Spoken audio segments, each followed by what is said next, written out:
En tant que nouveau Lillois, je suis très content de pouvoir rencontrer des acteurs investis dans la vie locale. Et puis bon, en tant que citoyen, des acteurs investis dans la vie de leur local, quel qu'il soit. D'ailleurs, je profite de cette tribune qui m'est offerte pour faire une toute petite publicité pour une revue à laquelle je participe qui s'appelle Métropolitique, que certains d'entre vous connaissent peut-être, qui est une revue en ligne totalement gratuite, qui propose un contenu, il me semble, de qualité, sur les questions spatiales. L'idée est de faire dialoguer les disciplines entre elles et surtout de faire dialoguer le monde académique avec les acteurs, donc que ce soit les membres des collectivités locales, les élus, les architectes, les urbanistes, etc., les enseignants. On essaye de fournir chaque semaine 2, 3 articles sur des questions spatiales de qualité pour permettre à des gens qui n'ont pas le temps toujours de lire des ouvrages, de lire des articles scientifiques, de savoir un peu ce qui se passe, et à l'inverse de permettre aux académiques de savoir aussi quelles sont les expériences de terrain dans différents territoires. Donc voilà, c'est une petite invitation à consulter le site de notre revue qui, je pense, est une ressource utile à plusieurs titres. Alors, comme le disait Nathalie, moi je vais vous proposer un point de vue un petit peu décalé sur la place des enfants dans la ville, qui s'appuie sur un travail que j'ai conduit dans le cadre de ma thèse de doctorat en sociologie, qui commence à dater un petit peu, puisque je l'ai soutenu en 2014, qui était consacré à l'étude de ce que j'ai appelé l'encadrement parental des pratiques urbaines des enfants, c'est-à-dire l'ensemble des pratiques parentales qui visent à encadrer les déplacements et les activités réalisées par les enfants dans les espaces publics urbains, ainsi que les représentations qui sous-tendent ces pratiques parentales. Alors, 20 minutes, c'est toujours très court, donc j'entrerai pas dans les détails, mais les espaces publics, comme le disait hier, je crois que c'était Michel Lusseau qui parlait de ça, je les, je les prends dans une acception très large, c'est les espaces ouverts à tous, alors même s'il y a toujours des formes de restriction à l'accès, l'idée c'était d'étudier tous les espaces accessibles à tous, plus les transports en commun, même s'il faut payer pour y entrer dans des grandes villes comme Milan et Paris, c'est très important de les prendre en compte. Donc d'une certaine manière, je vais vous parler plutôt de la ville à hauteur de parents, même si les parents que j'ai rencontrés, je les ai interrogés avant tout sur la façon dont ils encadrent les pratiques de la ville de leurs enfants.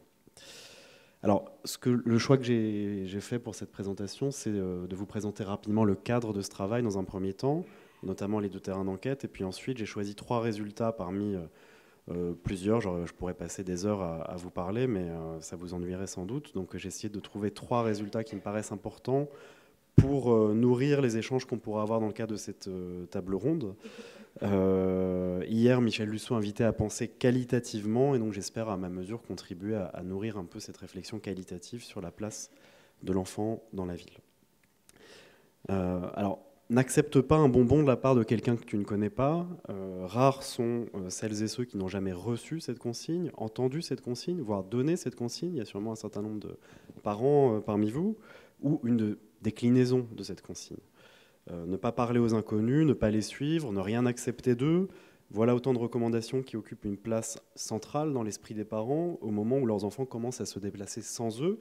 Alors, c'est vrai de manière générale, mais ça l'est sans doute encore davantage en milieu urbain, dans la mesure où la ville est, d'un point de vue sociologique, le royaume des inconnus. En fait, c'est un espace dans lequel, qui est caractérisé par l'interaction avec des étrangers au sens de personnes qu'on ne connaît pas personnellement. De prime abord, l'étude de la façon dont les parents encadrent, surveillent, contrôlent la présence de leurs enfants dans les espaces publics peut d'ailleurs revêtir un caractère trivial, tant ces pratiques font partie de l'expérience quotidienne des parents, mais aussi de l'expérience passée de tous ceux qui, même s'ils n'ont jamais élevé d'enfants, ont été eux-mêmes un enfant. En fait, l'expérience de chacun et chacune d'entre nous. Dans mon travail de thèse, j'ai pourtant choisi de prendre au sérieux ce qu'on pourrait qualifier de volet urbain des pratiques éducatives en déclinant 2 grands ensembles d'interrogations. D'abord, l'idée, c'était d'essayer de comprendre ce que disent les parents à leurs enfants et ce qu'ils font pour les accompagner dans cette découverte progressive de la ville. Et puis, bon, moi je suis sociologue, les questions de différenciation sociale sont très importantes pour nous. J'ai essayé de voir comment, enfin, si tous les parents disent la même chose et si tous les parents font la même chose, avec évidemment derrière la tête l'idée que ça n'est pas le cas, que selon les ressources dont ils disposent, selon leur trajectoire, selon peut-être aussi leur sexe, les modalités de cet encadrement vont se différencier. Donc pour le dire de manière très rapide, hier Michel Lusseau parlait d'expérience. Moi en tant que sociologue, je pense que le terme de socialisation est approprié. Je me suis intéressé enfin je voulais contribuer à l'étude du processus de socialisation des enfants à la ville, c'est-à-dire comment est-ce qu'on est introduit à la ville en tant qu'enfant par les parents au quotidien. Et puis aussi, dans une certaine mesure, du processus de socialisation par la ville. Alors, moi j'ai rencontré des parents, donc comment cette expérience quotidienne de la ville contribuait à socialiser les parents eux-mêmes, à leur faire prendre conscience de tout un ensemble de choses. J'ai pas le temps de développer beaucoup, mais par exemple, un certain nombre de parents, en particulier de mères de famille, qui me disaient qu'elles avaient changé totalement de rapport à leur quartier à partir du moment où elles avaient eu une poussette, à partir du moment où elles avaient dû penser justement aux dangers qui guettaient éventuellement leurs enfants au coin de la rue, aux voitures, etc. Des personnes qui tolèrent de moins en moins les voitures, les motos, à mesure qu'elles ont des enfants. Voilà, je ne m'attarde pas, mais comment finalement la parentalité va contribuer à redéfinir, reconfigurer le rapport à l'espace du quartier, puis plus largement à l'espace de la ville. Donc l'enquête de terrain sur laquelle je vais m'appuyer ce matin, c'est consistait principalement à réaliser des entretiens avec des parents. J'ai aussi fait un travail d'observation, mais qui était plus en appui des entretiens. Donc bon, c'est pas très intéressant d'entrer dans le détail, mais en gros, j'ai fait à peu près 80 entretiens avec 88 parents qui avaient chacun au moins un enfant âgé de 8 à 14 ans. Alors j'ai pas le temps d'entrer dans les détails là encore, mais certains avaient un enfant de 13 ans avec des frères et sœurs plus âgés, et d'autres avaient un aîné de 8 ans. Donc c'est vrai que c'est pas du tout la même chose. Et moi, c'est des choses que j'ai développées dans mon travail, mais dont je vais pas parler aujourd'hui. En tout cas, ils avaient au moins un enfant âgé de 8 à 14 ans. Et ils habitaient donc un quartier que j'ai défini à Paris. Donc on peut passer à la carte, qui est alors c'est un peu plus qu'un quartier, en fait. C'est une grande partie du 19e arrondissement. Et un espace relativement similaire à Milan. Alors c'est toujours impossible de trouver des espaces qui soient totalement similaires. Enfin, c'est une illusion, ça n'existe pas. Mais j'ai choisi deux terrains qui se ressemblent par un certain nombre d'aspects. Donc on peut passer peut-être à la carte d'après. Alors c'est un peu un hasard, mais ils sont situés un peu au même endroit dans l'espace de la ville, au nord-est. C'est pas fait exprès, mais c'est lié à leur histoire. En fait, j'ai choisi des terrains qui ont une trajectoire de développement comparable. C'est-à-dire que c'est des anciens champs, c'est des anciens espaces ruraux qui ont été progressivement urbanisés, puis ont connu des formes d'industrialisation relativement importantes, notamment dans le 19e arrondissement autour du bassin de la Villette. Puis ont connu la désindustrialisation et, alors c'est davantage vrai pour le cas de Paris que pour le cas de Milan, sont aujourd'hui en cours de transformation avec des processus de gentrification plus ou moins avancés selon les espaces, même s'il ne faut pas non plus, là on ne va pas entrer dans un débat sur la gentrification, mais il faut quand même avoir en tête que dans le 19e arrondissement, il y a plus de 35% de logements sociaux, donc on est quand même encore dans des espaces très mélangés, et c'est d'ailleurs pour ça que je les ai choisis. Moi je voulais deux espaces qui se caractérisent par une certaine hétérogénéité sociale et culturelle de leur population. Pour deux raisons. La première, c'était parce que ça me permettait en fait au sein d'un même espace de rencontrer des familles avec des profils différents, tout en contrôlant en fait un peu le rôle du quartier de résidence. Et aussi parce que c'est les espaces dans lesquels les familles sont au jour le jour confrontées à l'altérité sociale et culturelle. Et c'était une dimension qui m'intéressait d'étudier. Voilà, donc je ne vais pas développer beaucoup plus sur le cadre, éventuellement on pourra y revenir ensuite. Mais voilà, c'était en gros une approche localisée et comparative de ce processus de socialisation des enfants à la ville. Alors, on peut passer au slide suivant. Vous imaginez bien donc, qu'il est impossible de restituer l'ensemble d'un travail en peu de temps. Donc moi, j'ai fait un choix qui va consister à mettre en avant 3 résultats de mon travail que je vais présenter de manière un petit peu synthétique, hein, dans l'idée que, enfin en tout cas qui moi me semble important du point de vue politique, c'est-à-dire du point de vue de ce que des choses qu'on peut éventuellement en retirer pour penser l'action publique, ou pour penser voilà, la ville à hauteur d'enfant en tout cas. Le premier résultat que je voudrais présenter, en fait, alors je précise en préambule que c'est un peu trivial. Hein, enfin, c'est des résultats. Comment dire, il n'y a rien de particulièrement surprenant, mais en même temps, je pense que c'est aussi un des rôles de la sociologie que de montrer des choses en les appuyant sur un travail empirique pour attirer l'attention sur leur importance. Donc, le premier résultat, c'est la nécessité absolue, je pense, d'envisager quand on pense les espaces publics, de toujours les penser en articulation avec les espaces privés, et en particulier avec le logement. Alors pourquoi je vous dis ça?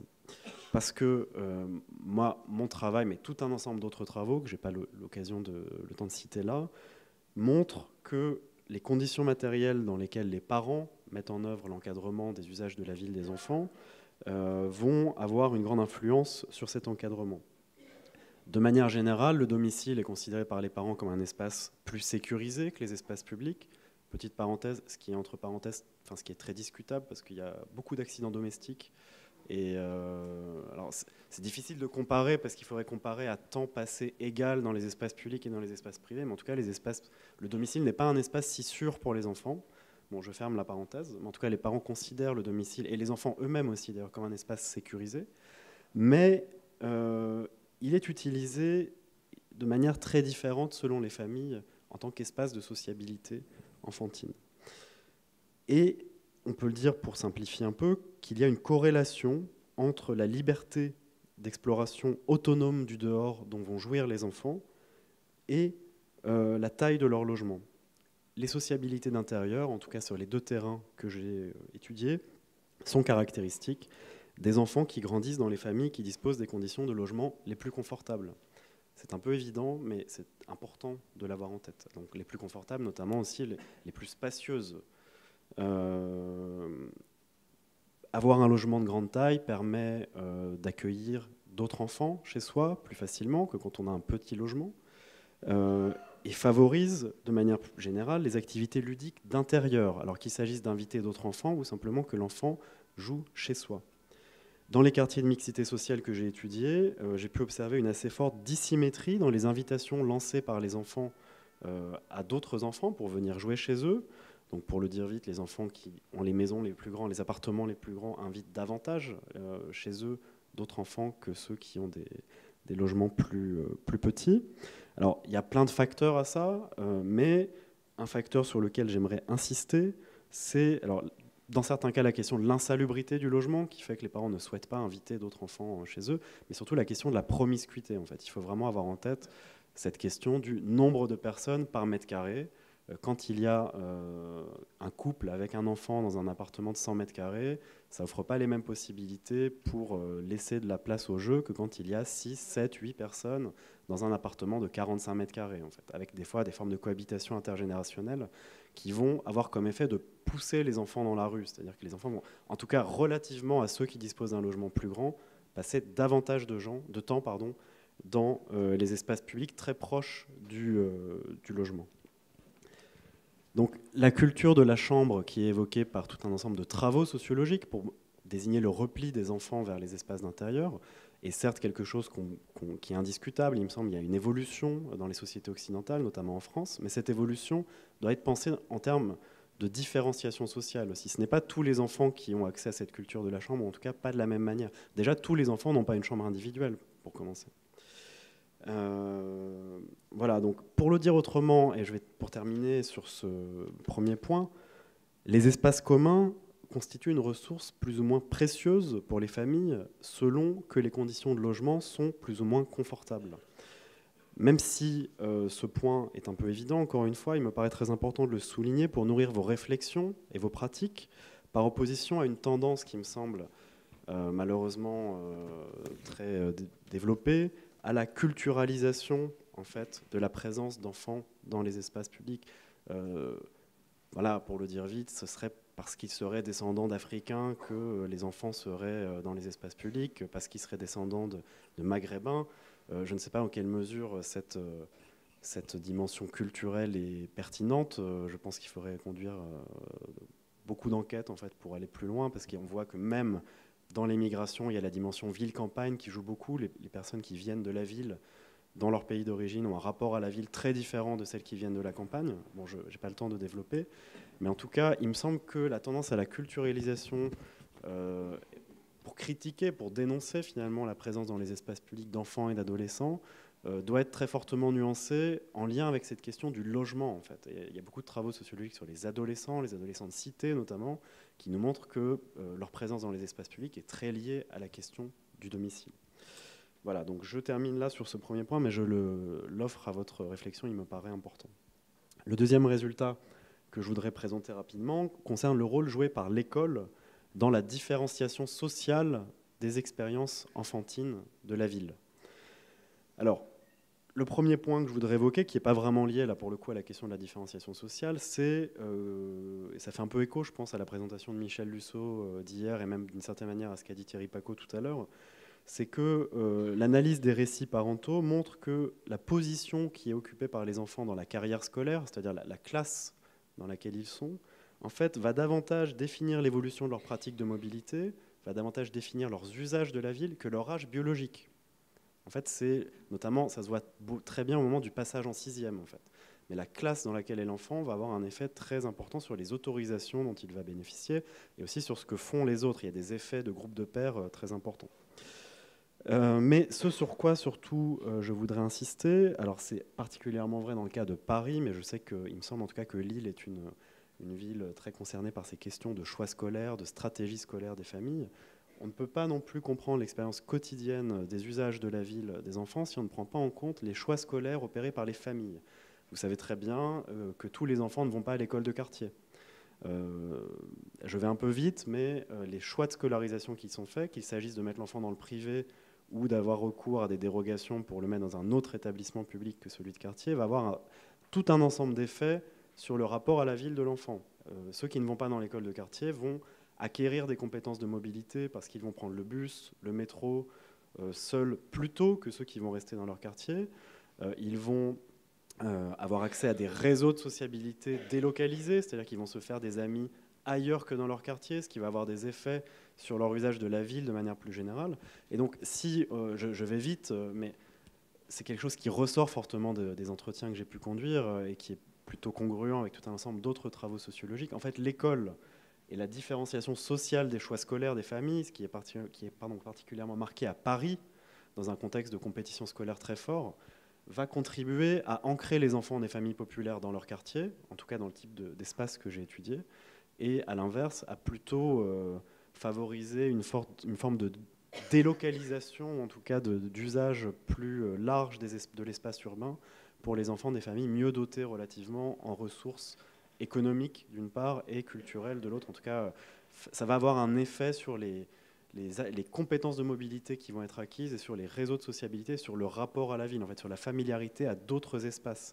Hier, au dîner, on parlait d'élèves qui ne connaissent quasiment que leur quartier. En fait, je pense que les choix scolaires opérés par les familles, les usages quotidiens de la ville liés à la scolarité, doivent être pris en compte par les acteurs. On ne peut pas ne pas prendre en compte cette question-là si on veut penser la différenciation sociale des usages de la ville.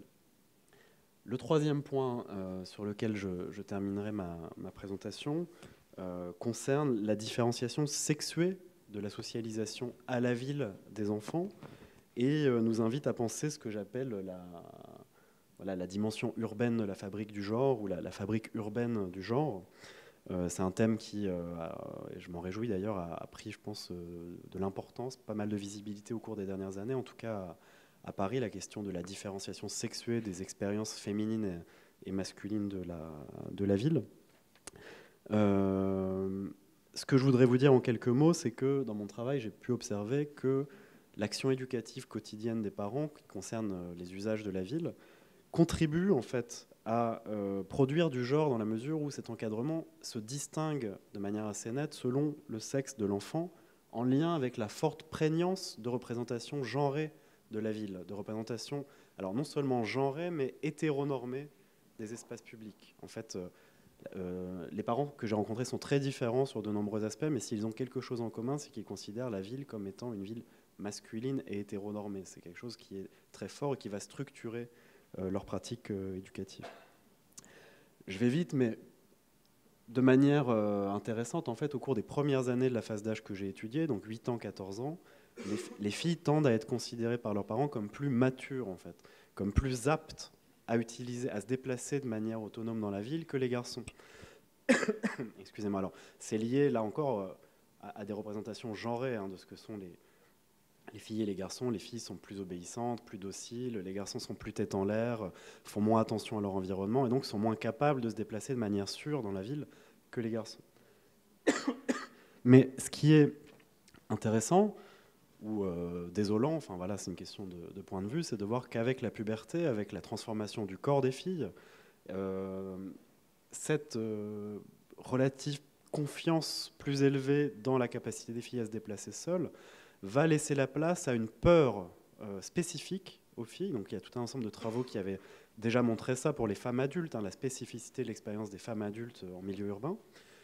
Et ces peurs spécifiques aux filles concernent sont liées à une vulnérabilité perçue de manière plus générale des femmes dans la ville, en fait, avec ce que des travaux ont appelé l'ombre du viol qui plane derrière les pratiques féminines de la ville. Donc sans aller jusque-là, les parents, de manière transversale, c'est ça qui m'a beaucoup frappé dans mon travail, à leurs milieux sociaux, certains peuvent le déplorer, d'autres peuvent le naturaliser. La ville, c'est un espace plus dangereux pour les femmes et ça ne se discute pas. D'autres le regrettent, le discutent, mais dans les faits mettent en œuvre des pratiques spécifiques pour accompagner la découverte de la ville par leurs filles. Alors, je n'entre pas dans les détails, mais ces pratiques spécifiques, c'est un contrôle vestimentaire renforcé pour les filles, c'est des horaires plus stricts de retour, notamment à la maison. Il y a beaucoup de travaux quantitatifs qui montrent que les filles sont moins présentes dans la ville, même dans les espaces,